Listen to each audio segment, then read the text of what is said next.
Roald Dahl, read by Colin Black.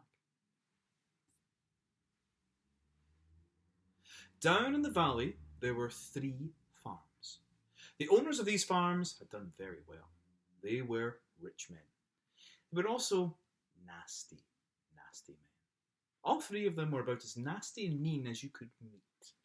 Their names were Farmer Boggis, Farmer Bunce, and Farmer Bean.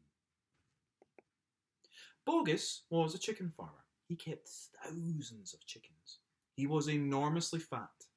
This was because he ate 3 boiled chickens smothered with dumplings every day for breakfast, lunch, and for supper.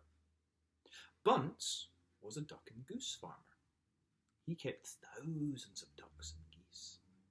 He was a kind of pot-bellied dwarf.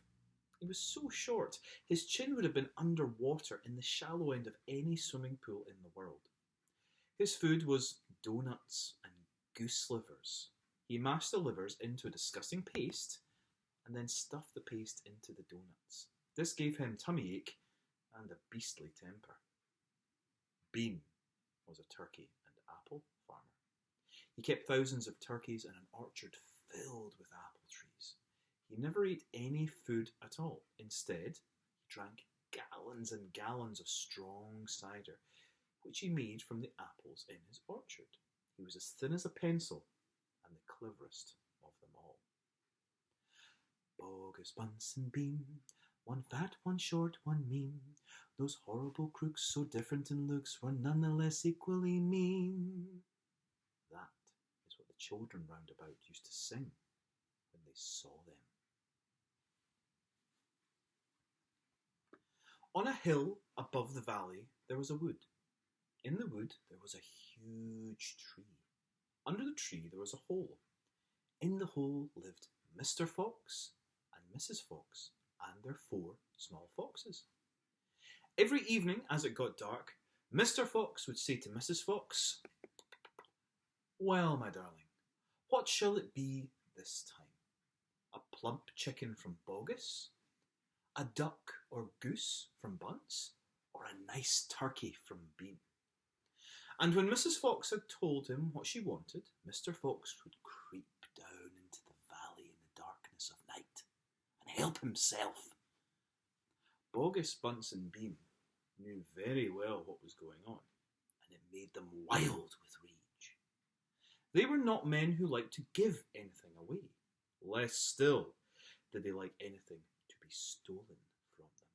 So every night, each of them would take his shotgun and hide in a dark place somewhere on his own farm, hoping to catch the robber. But Mr. Fox, he was too clever for them. He always approached a farm with the wind blowing in his face. And this meant that if any man lurking in the shadows ahead, the wind would carry the smell of that man to Mr. Fox's nose from far away. Thus, if Mr. Boggis was hiding behind chicken house number 1, Mr. Fox would smell him out to 50 yards off and quickly change direction, heading for chicken house number 4 at the other end of the farm.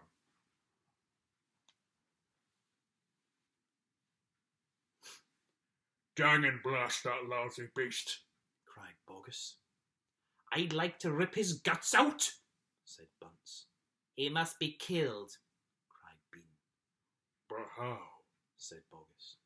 "How on earth can we catch the blighter?" Bean picked his nose delicately with a long finger. "I have a plan," he said.